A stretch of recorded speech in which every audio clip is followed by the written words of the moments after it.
विमला अपने कुत्ते जैकी को बहुत प्यार करती है। उसके अलावा विमला का उसके जीवन में कोई भी नहीं है।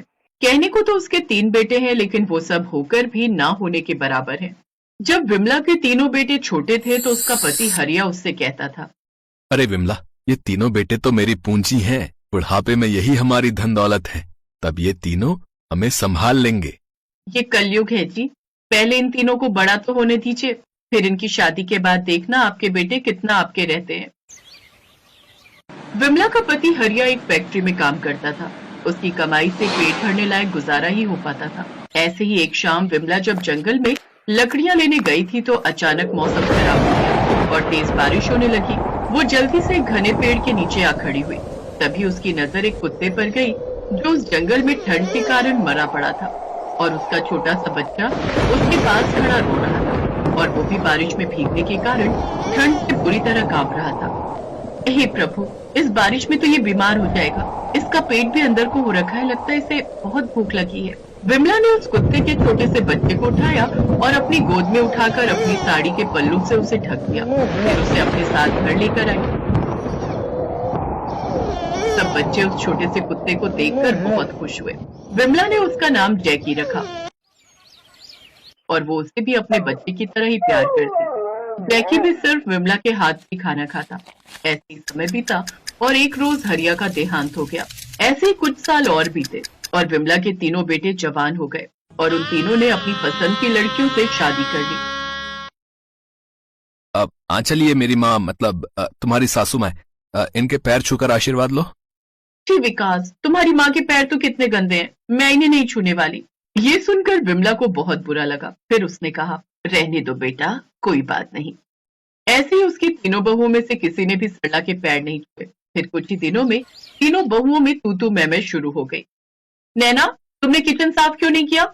मैं क्यों करूं? खुद कर लो, तुम भी तो सारा दिन बिस्तर पर पड़ी रहती हो। और नहीं तो क्या, बड़ी हो इसका ये मतलब थोड़ी ना कि हम पर हुक्म चलाओगी। ऐसे ही अब उन तीनों में खूब झगड़े होने लगे। एक रोज जैकी मछली बहू दीपिका के कमरे में आ गया। ये देख दीपिका को बहुत गुस्सा आया और उसने जैकी को चप्पल उठाकर मार दी। ये देखकर विमला ने उससे कहा, बहू, भला इसे मारने की क्या जरूरत थी? एक तो ये गंदा कुत्ता मेरे कमरे में घुस आया, ऊपर से बुढ़िया तू कह रही है कि इसे मारने की क्या जरूरत थी? खुद तो तू गंदी है ही, साथ में तेरा ये कुत्ता भी गंदा है। इसके साथ तो तुझे भी मार खाने की जरूरत है। ये कहकर दीपिका ने अपनी सास को एक जोर का थप्पड़ मारा। तभी उसका मंचला बेटा अनमोल आ गया। माँ, तुम भी ना, क्या जरूरत थी उस बेचारी को अपना भाषण देने की? है? अरे हम आपका लेक्चर सुन लेते हैं, इसका मतलब ये नहीं है कि आजकल की बहुएं भी सुनेंगी। अब तीनों बहुएं विमला पर खूब अत्याचार करती रही। फिर एक रोज तीनों बहुओं ने विमला को घर से निकाल दिया। ए बुढ़िया, अगर तुझे अपने इस कुत्ते से इतना ही प्यार है ना, तो जाकर इसके साथ स्टोर रूम में रह, समझी? अब विमला जैकी के साथ घर के बाहर बने स्टोर रूम में ही रहने लगी, लेकिन उसकी बहुएं उसे खाने के लिए खाना नहीं देती। लेकिन जैकी में एक हुनर था, तरह तरह के करतब दिखाने में वो माहिर था। एक रोज विमला उसके साथ नुक्कड़ पर जाती है, जहाँ वो तरह तरह के करतब दिखाता है, जिसे देख खुश होकर लोग विमला को पैसे देते हैं। अब विमला उन्हीं पैसों से अपना और जैकी का पेट पालती। एक रोज बड़ी बहू अपने पति से, विकास, तुम्हारी माँ आजकल उस कुत्ते से बड़े पैसे कमा रही है, लेकिन हमें तो वो 1 रुपया भी नहीं देती। हाँ, कह तो तुम सही रही हो, लेकिन हम कर भी क्या सकते हैं?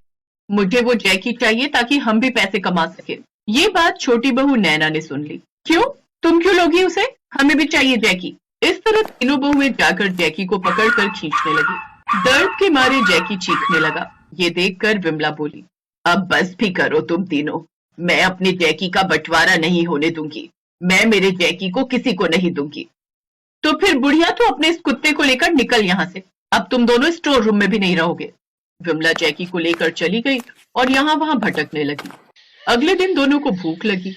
विमला जैकी को लेकर करतब दिखाने के लिए लेकर गई, लेकिन उस रोज करतब दिखाते हुए जैकी के पैर में चोट आ गई और वो वहीं गिर पड़ा। चोट इतनी गहरी थी कि उसे भरने में काफी समय लगता। ऐसे ही कई दिन बीत गए। अब विमला चिंता में आ गई और अब अपना और जैकी का पेट भरने के लिए वो भीख मांग कर गुजारा करने लगी। अब विमला हर रात अपनी किस्मत को कोसती हुई रोती, इस दुनिया में एक तू ही है जो मेरा दर्द समझता है। आप मेरे गले लग जा मेरे बच्चे। ये कहकर विमला ने जैकी को गले लगा लिया।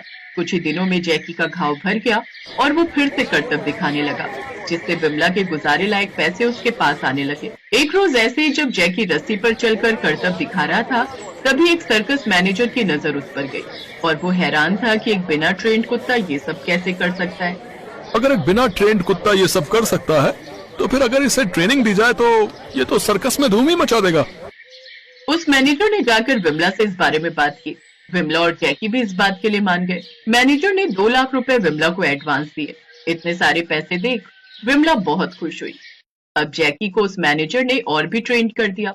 जैकी अब सर्कस में तरह तरह के करतब दिखाने लगा। लोगों को उसका करतब बहुत अच्छा लगा।